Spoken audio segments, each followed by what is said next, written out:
Hello everyone welcome back to my YouTube channel. Morning ಎದ್ದು ಬಂದ ತಕ್ಷಣ ರೂಮಿಂದ ಇಡೀ ಮನೆಯೇ ನೀರವ ಮೌನವಾಗಿರುತ್ತೆ. ಯಾಕಂದರೆ ಯಾವುದೇ ಸದ್ದುಗದ್ದಲುಗಳಿರಲ್ಲ. ಆ ಮಾರ್ನಿಂಗ್ ವೈಬೇ ಏನೋ ಒಂಥರ ತುಂಬಾ ಚೆನ್ನಾಗಿರುತ್ತೆ, ಪ್ರಶಾಂತವಾಗಿರುತ್ತೆ. ಹಾಗೆ ಎದ್ದ ತಕ್ಷಣ ನಾನು ಮಕ್ಕಳಿಗೆ ಹಾಲನ್ನು ಬಿಸಿ ಮಾಡಿ ಕಾಯಿಸಿ ಇಟ್ಬಿಡ್ತೀನಿ. ಇವತ್ತು ಚಿತ್ರಾನ್ನ ಮಾಡ್ತಾಯಿದ್ದೆ, ಅದಕ್ಕೆ ಅನ್ನಕ್ಕೆ ವಿಷಲ್ ಹೊಡೆಸ್ಕೊಂಡೆ. ಆಮೇಲೆ ನಂತರ ನಾನು ಮಕ್ಕಳು ಎಲ್ಲ ಹೋದ್ಮೇಲೆ ನನ್ನ ದಿನನಿತ್ಯದ ಕೆಲಸಗಳು ಸ್ಟಾರ್ಟ್ ಆಗುತ್ತೆ.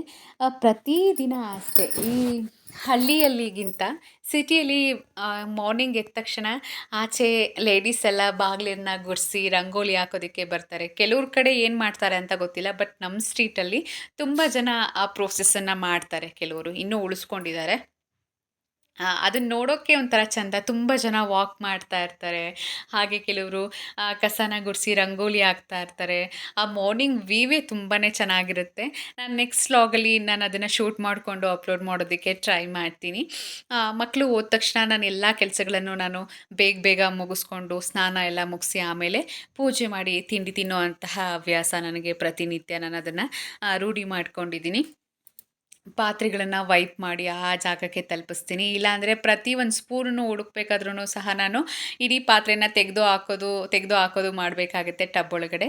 ಹಾಗೆ ನಾನು ಪಿಂಗಾಣಿ ಗ್ಲಾಸನ್ನ ಟೀ ಕಪ್ಸ್ ಏನಿರುತ್ತೆ ಅದನ್ನು ಈ ಥರ ಒಂದು ಸ್ಟ್ಯಾಂಡ್ ತೊಗೊಂಡು ಅದಕ್ಕೆ ಜೋಡಿಸಿ ಇಟ್ಕೊಂಡ್ಬಿಡ್ತೀನಿ. ಯಾಕಂದರೆ ಈಸಿಯಾಗಿ ಕೈಗೆ ಸಿಕ್ಬಿಡುತ್ತೆ. ಹಾಗೆ ಕಿಚನಲ್ಲೂ ಏನೋ ಒಂದು ಡಿಫ್ರೆಂಟ್ ಲುಕ್ಕನ್ನು ಕೊಡುತ್ತೆ ಅಂತ ನಾನು ಹೀಗೆ ಕಾರ್ನರಲ್ಲಿ ಅದನ್ನು ಸೆಟ್ ಮಾಡ್ಕೊಂಡ್ಬಿಡ್ತೀನಿ. ಪ್ಲೇಟ್ಸ್ನೂ ಅಷ್ಟೇ. ಇನ್ನು ಜಾಸ್ತಿ ಇದನ್ನು ಡೈಲಿ ಯೂಸ್ ಮಾಡುವಂತಹ ಪ್ಲೇಟ್ಸ್ಗಳನ್ನು ನಾನು ಕೈಗೆ ಸಿಗೋ ಥರನೇ ಇಟ್ಕೊಂಡಿರ್ತೀನಿ. ಬಿಕಾಸ್ ಡ್ರಾಯರನ್ನ ಎಳೆಯೋದು, ಹಾಕೋದು ಇದೆಲ್ಲ ಮಾಡಲಿಕ್ಕೆ ಹೋಗಲ್ಲ.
ನಾನು ಕೆಲವೊಂದು ಕಾಫಿ ಮಗ್ಸ್ ಆಗಿರ್ಬೋದು, ಅಥವಾ ನನ್ನ ಮಗಳು ಹಾಲು ಕುಡಿಯುವಂತಹ ಮಗ್ಸ್ ಆಗಿರ್ಬೋದು, ಕ್ರೋಕರಿ ಐಟಮ್ಸ್ಗಳನ್ನ ಕೆಲವನ್ನ ಮೇಲೆ ಇಟ್ಬಿಡ್ತೀನಿ.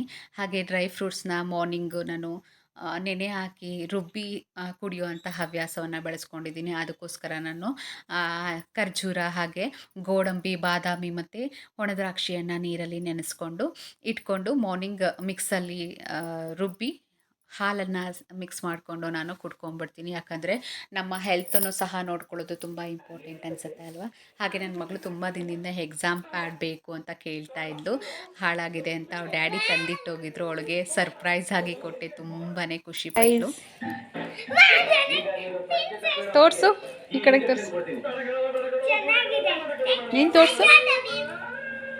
ನನ್ನ ಮಗಳಿಗೆ ಆಟ ಆಡಲಿಕ್ಕೆ ಅಂತ 2 ಟೆಂಟ್ ಹೌಸ್ ತೆಕ್ಕೊಟ್ಟಿದ್ದೆ. ನಾನು ಲಾಸ್ಟ್ ವ್ಲಾಗಲ್ಲಿ ಅದನ್ನು ಅಪ್ಲೋಡ್ ಮಾಡಿದ್ದೀನಿ. ಅದನ್ನು ನಾನು ಯಾವಾಗಲೂ ಮೇಲ್ಗಡೆ ರೂಮಲ್ಲೇ ಇಟ್ಟಿರ್ತೀನಿ. ಬಿಕಾಸ್ ಇಲ್ಲಿ ಕೆಳಗಡೆ ಹಾಲಲ್ಲಿ ಇಟ್ಕೊಂಡ್ರೆ ಕ್ಲೀನ್ ಮಾಡೋದಕ್ಕೆಲ್ಲ ನನಗೆ ಹಿಂಸೆ ಅನಿಸುತ್ತೆ. ಅದನ್ನು ಎಳ್ದಾಡ್ತಾ ಅರ್ಧೇ ಹೋಗುತ್ತೆ ಅಂತ ಮೇಲ್ಗಡೆ ಇಡ್ತೀನಿ. ಮೇಲ್ಗಡೆ ಯಾರು ಮಲ್ಕೊಳ್ಳಲ್ವಲ್ಲ, ಸೊ ಹಾಗಾಗಿ ಸೇಫ್ ಆಗಿರುತ್ತೆ ಅಂತ. ಇಬ್ಬರೂ ಸಹ ಚೆನ್ನಾಗಿ ಆಟ ಆಡ್ತಾಯಿದ್ರು. ಮಕ್ಕಳನ್ನ ಆದಷ್ಟು ಆಟ ಆಡಲಿಕ್ಕೆ ಬಿಡಿ. ಸ್ಕೂಲಲ್ಲೇ 8 ಅವರ್ಸ್ ಓದಿ ಬರೆದು ಬಂದಿರ್ತವೆ. ಮತ್ತೆ ಮನೆಗೆ ಬಂದ ತಕ್ಷಣವೇ ಮಕ್ಕಳನ್ನ ಓದು ಬರಿ ಅಂತ ಅಂದರೆ ಮೆಂಟಲಿ ಸ್ಟ್ರೆಸ್ ಆಗುತ್ತೆ ನಿಜವಾಗ್ಲೂ. ಹಾಗೆ ನಾನು ಮೂವಿನ ನೋಡ್ತಾ ಇದ್ದೆ, ರವಿಚಂದ್ರನ್ ಸರ್ದು. ನನಗೆ ರವಿಚಂದ್ರನ್ ಸರ್ ಅಂದರೆ ತುಂಬಾ ಇಷ್ಟ ಆಗುತ್ತೆ. ಅವ್ರ ಮೂವೀಸ್ ಅಂತೂ ನನಗೆ ತುಂಬ ಫೇವ್ರೇಟ್. ನನ್ನ ಫೇವ್ರೇಟ್ ಆ್ಯಕ್ಟರ್ ಅವರು. ಅವ್ರು ಹೇಗೆ ಕ್ರೇಜಿ ಸ್ಟಾರು, ನಾನು ಅವ್ರನ್ನ ಕ್ರೇಜಿ ಫ್ಯಾನ್. ಹಾಗೆ ನಾವು ಆಚೆ ಹೋಗಿದ್ವಿ.